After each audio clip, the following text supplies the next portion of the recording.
Hello and welcome back for your daily dose of LOL Esports content, where I'm going to go over one player move as well as the two series that took place in the LPL this morning and the two series that will take place tomorrow. First things first, IG have swapped junglers. Layan, formerly of Rare Atom and I believe IG, has been inserted right into the lineup. So he will be in this series against BLG in only several hours from now. Layan had a 2-3 KDA, 5-8 CS per minute, 70.6 KP with Rare Atom last year. They were a tire fire, and he is a carry-oriented jungler, to say the least. 348 gold per minute is about 20% of the team's gold, which is high for a jungler. 319 damage per minute, which was 15.2% of damage. 12 champions, 77 games. And then you have Tianjin. Tianjin is a very young jungler. I would say probably not even 20 years old. Not a lot of experience last year. I think maybe he played in summer and that was it. I don't even know if he started the entire summer split, but in 12 games, he had a 3.5 KDA, 5.3 CS per minute, 76 KP. So more so a setup man when it came to jungling, facilitator. And they were 4-1. So this is a very puzzling decision. And the fact that he's in the lineup right away is quite a surprise. It's not even like he was brought in to compete. He's already playing in what is against their toughest competition they'll face until playoffs. 317, I mean, if they get playoffs, I mean, they're already making roster moves. 317 gold per minute, which was about 17% of the team's gold. 248 damage per minute, which was 11% of the team's damage. So very low damage, opposite of Layan. So they want a carry-oriented jungler. I don't know what that means for YSKM and Cryan necessarily. There's a difference here in terms of play style, big time. And somebody's going to have to play differently, whether it's Layan or it's IG in general. 7 champions in 12 games. Another player move that I don't have on the board because I don't talk about not minor region, but academy moves. Polbay, formerly of D+ Kia Challenger, is now on Breon's Challenger team. I would keep an eye on that. Now, as far as the games, 2-0 on the day, 121-59 this season in predictions. JDG, LGD. JDG win 2-1. I figured this was going to happen, and we'll discuss it. Ruler, 16-4-22, 29% of damage. Flandre, 13-11 in top lane. Showy, 10-13-19, 30% of damage in the loss. JDG came out flat, and I said it in my predictions video. I thought, there was a difference here. JDG hadn't played since week 2. LGD at least had played in that window of time where they had 3 days before they went on break. So there was a big difference in terms of rust. I thought there might be an angle there and ended up happening. So game 1, very short laning phase, only 11 minutes, and it was tied. Not a lot of action. 20 CS lead for the bot lane of Ruler missing. I think you can make a case for either one being MVP of this series. However, Haichao had a 13 CS lead in mid. You would like Meteor's lead on Graves to be much higher against Kanavi. It was only 6, but he still packed a punch, winning team fights around objectives when things started to get into the mid game. Ruler on the Virus would respond, getting a lot of the damage and kills for JDG, frankly, in game 1. However, Showy continued to rain down damage on the Senna in these team fights and frankly carried them to victory in the last team fight. Man, I love when they give the damage charts in the team fights. It definitely helps instead of just looking, who got the kills or maybe who got the CC, but who also is dealing the most damage, who's actually effectively killing everybody else, right, in games. So, Showy, a lot of his impact in game 1. Game 2, JDG were not messing around. They were now warmed up and had a 7k gold lead at 15:30. Completely blowing him out. 29 CS lead in bot lane as missing on Rakan had a 2v2 kill. Ruler on Callista had 2 of them. Unfortunately for LGD, they did have first blood going into the jungle, but Maokai, piloted by Jin Zhao, got the kill instead of Showy's Draven. And who knows what could have happened differently if that was the case. That was even prior to these 2v2 kills by JDG. And Jin Zhao would then end up with the next kill for the bot lane of LGD is missing, tried to dive, and they actually traded 2v2 kills. So if you want to be particular, there were 4 2v2 kills by JDG's bot lane in game 2. Now, Yagao on the Nico are going around the rift, making things happen. I think you could argue he may have been MVP for this series as well. High damage, found good flanks. Flandre on the Kesante had a solo kill on Birdall in game 2.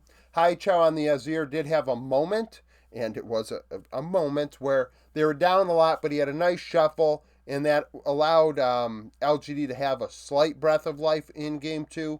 Now, JDG put a stop to that immediately after that and would win the game. I think they had like 30 kills in game 2. A slaughter, if you will. Game 3, this was a surprise. So LGD actually had a gold lead at 15 minutes of 700. Birdall into Flandre was pretty Birdall not flavored. In laning phase on the Yone into Flandre's Aatrox.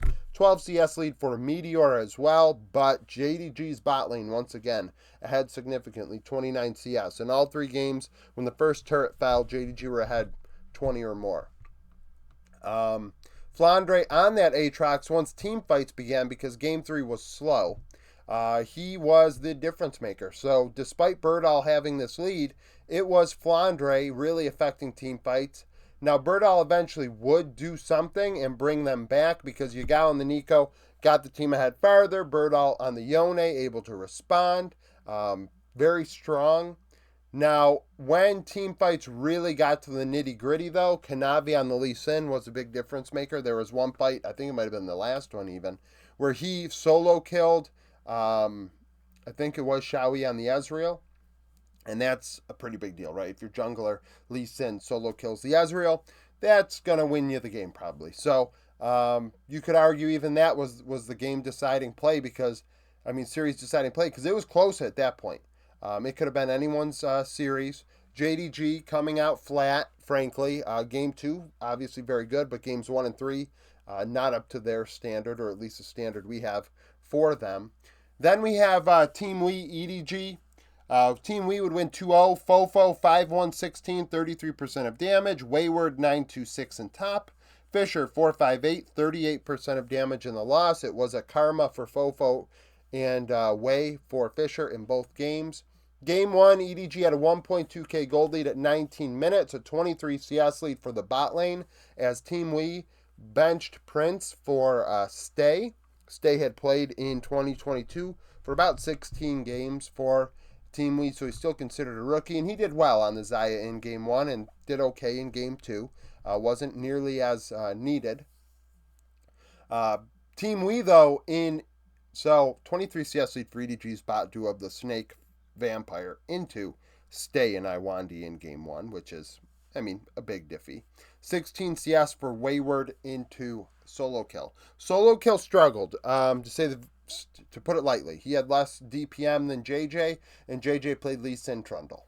So, that's not great. Hang on the rail, MVP, great setup in both games.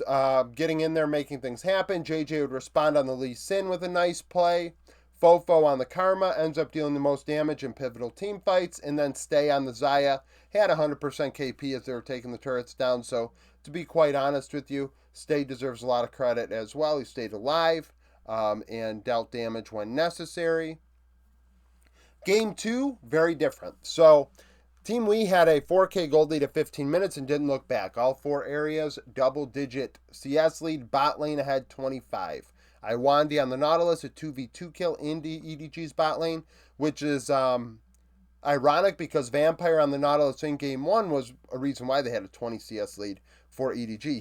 He was sending hooks on cooldown, to be honest. But Iwandi, a nice 2v2 kill. Hang on the Rel, once again, setting things up. Got them not only both grub spawns, but Rift Herald as well. If you really take into account the objectives, 3-2 and then 3-2 again, favoring Team Wii in laning phase. And he also got more ganks off than JJ. And when JJ's on Trundle, he needs to also affect things, and it just wasn't as prevalent. Wayward on the Kesante, solo kill in Game 2 onto, was it solo kill? He might have solo killed the snake. What I don't believe he solo kill in game two. He ended up killing somebody else. Either way, very big play. It made a difference. It won them a team fight. They were already ahead. Like I said, 4K gold lead at 15 minutes. This game was relatively over before the mid game even began. And you could argue, well, EDG is going through changes, and it's like, yeah, well, Team We are. I mean, I thought it was kind of weird that Team We made that change with Prince yesterday, but then seeing the IG move, I'm like, huh. So we're making moves on winning teams. That's interesting. Not to say it's wrong, just it's interesting. So yeah. Sneak peek for tomorrow. We have FPX LNG, FPX 2 and 3 coming off of a win against EDG, LNG 2 and 3 coming off of a loss to BLG. Last time they played, LNG won 2-1. Half the players are the same. Zika Scout 9-8-51, 43% of damage in the win. Jalahu and Care 10-16 and 16, 39% of damage in the loss. Then we have IG BLG. IG 4-1 coming off of a win against RNG. BLG 5-0 coming off of a win against LNG. Last time they played, BLG would win 2-0. 8 of the 10 starters are the same. It would have been 9. But IG are starting land right off the rip. Bin Elkanon went 31, 13, and 60 for 58% of damage. YSKM, On, and Wink would go 8, 33, and 21 with 54% of damage in the loss. So these series definitely have an interesting, this one got really interesting for tomorrow. This one I think is relatively decided by nameplates. But either way, thank you for watching. If you like the video, like it, subscribe to the channel for daily League of Legends content. Follow me on Twitter, join the Discord, become a YouTube supporter, and hope to see you again tomorrow.